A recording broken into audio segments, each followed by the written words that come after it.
Stanford university में राहुल ने उठाए भारत के लोकतंत्र पर सवाल। भारत में लोकतंत्र के लिए जंग चल रही है, ये कहना है राहुल गांधी का। लोकतांत्रिक संस्थाएं दबाव में काम कर रही हैं, पुलिस, सोशल मीडिया, सब पर सत्ता का दबाव है।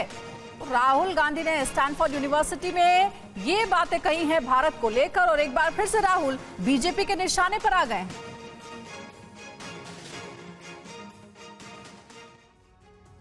जी हाँ, तो स्टैनफोर्ड यूनिवर्सिटी में राहुल गांधी ने क्या बातें कही हैं, उनके बयान में कौन कौन सी ऐसी बातें जिसको लेकर इस वक्त चर्चा चल रही है, वो भी हम आपको बिग बॉल के माध्यम से जल्दी से बताएंगे। क्या कहा राहुल गांधी ने यहां पर अपने स्पीच में? तो भारत में लोकतंत्र के लिए जंग चल रही है, ये पहली बड़ी बात ये कही उन्होंने कि डेमोक्रेसी के लिए हम लड़ रहे हैं, हम फाइट कर रहे हैं। इसको लेकर भी विवाद है और राहुल गांधी पर आरोप लगा रहे हैं बीजेपी के नेता। दूसरी बड़ी बात, देश में लोकतांत्रिक संस्थाएं इस वक्त दबाव में हैं, ये भी राहुल गांधी ने कहा कि जो इंस्टीट्यूशंस हैं उन पे बहुत प्रेशर। नंबर 3, भारत में कोई भी संस्था काम नहीं कर पा रही है, इंस्टीट्यूशंस को लेकर ये बयान राहुल गांधी कर रहे हैं। नंबर 4, पुलिस, सोशल मीडिया, सब पर सत्ता का दबाव है, यानी कि उन्होंने पुलिसिंग को लेकर भी बात कही, मीडिया को लेकर भी बात कही, सोशल मीडिया को लेकर भी बात कही। नंबर 5, लोकतंत्र में संस्थाएं विपक्ष के खिलाफ ना हो, यह भी उन्होंने कहा कि इंस्टीट्यूशंस को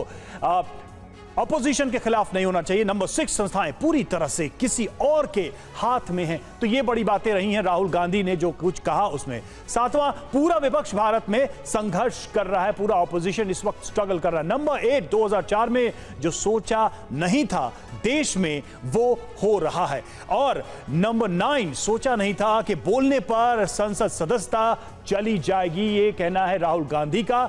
और 10वां, भारत में राजनीति आम लोगों से दूर हो गई है। राहुल गांधी की बड़ी बातें थी ये। आइए अब वो बयान सुनते हैं जिसमें राहुल गांधी ने ये सब कुछ समेटा था, ये सब कुछ कहा था। I think the drama started really about 6 months ago. We were struggling. The entire opposition is struggling in India. Huge financial dominance, institutional capture.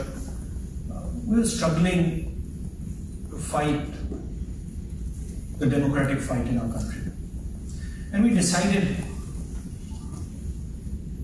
none of the systems were working.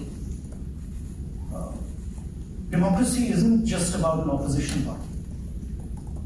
It's about a set of institutions that support the opposition party. And those institutions, by the capture, certainly want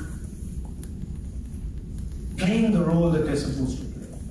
And so we decided to do something quite strange. We just decided to walk across the country.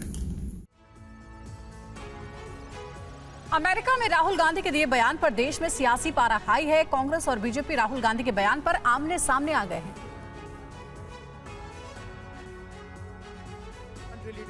Rahul Gandhi के बयान पर इस tweet के जरिए BJP नेता अमित मालवीय ने पलटवार किया। उन्होंने कहा कि अगर भारत की आत्मा की रक्षा करनी है तो राहुल गांधी जैसे लोगों को हराना होगा। वहीं बीजेपी नेता नरोत्तम मिश्रा ने कहा कि राहुल गांधी खुद को मीडिया की सुर्खियों में लाने के लिए विदेशी धरती पर इस तरह के बयान देते हैं। जो अमेरिका का राष्ट्रपति सप्ताह भर पहले हमारे प्रधानमंत्री से ऑटोग्राफ मांग रहे हो और ये सुन के पूरे देश का माथा गर्व से ऊंचा हो रहा हो, उस अमेरिका की धरती पर आप भारत का अपमान कर रहे हैं। ये व्यक्ति का नहीं, देश का अपमान होता है। राहुल की आलोचना पर कांग्रेस ने बीजेपी को आड़े हाथों लिया। भारतीय जनता पार्टी के नफरती लोगों के लिए धर्म केवल और केवल एक वोट की खेती का रास्ता है। कैलिफोर्निया में मोहब्बत की दुकान कार्यक्रम में राहुल ने कहा था कि भारत में गरीब और अल्पसंख्यक समुदाय के लोग खुद को असहाय महसूस कर रहे हैं, जिस पर विवाद हो रहा है।